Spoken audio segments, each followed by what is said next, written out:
সুপ্রিয় দর্শক বন্ধুরা, যন্ত্র সাধনার কতগুলি বিশেষ জ্ঞাতব্য বিষয়, তার মানে যেগুলো যন্ত্র আমি আপনাদের সাথে শেয়ার করলাম বা করব ভবিষ্যতেও, যন্ত্র যেগুলা সেগুলোর বিষয়ে বলতেছি। এগুলোর বিশেষ কিছু জ্ঞাতব্য বিষয় আছে যেগুলো আপনার জানতে হবে। এমনিই একটি বশীকরণ হোক বা শত্রুতার জন্যই যেগুলা যন্ত্র আপনারা প্রয়োগ করবার জন্য হয়তো মনে মনে চিন্তা করছেন সেগুলো কিভাবে করবেন।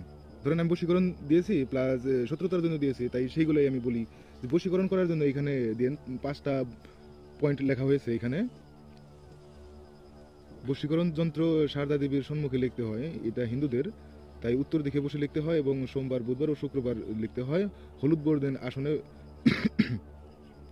হলুদ বর্ণের আসনে বসে লিখতে হয় এবং এই যন্ত্রগুলা মানে মধ্যাহ্ন কালের পূর্বে লিখবেন। এবং শত্রুতার জন্য দিয়েছি, শত্রুতারগুলো দেখে নেন। তো শত্রুতার গুলা এইগুলাই আছে, খুব সুন্দর করে নিজে থেকে পড়ে নিতে পারেন। এইগুলা মধ্যাহ্নকালে লিখতে হয় এবং দুর্গা দেবীর সম্মুখে লিখতে হয়। আর যন্ত্র ছাই বর্ণের বস্ত্র পরিধান করে লিখতে হয় এবং আপনাদের এখানে সব দেওয়া হয়েছে, নিজে থেকে দেখে নেন। ধূম্রবর্ণের আসন ব্যবহার করতে হয়।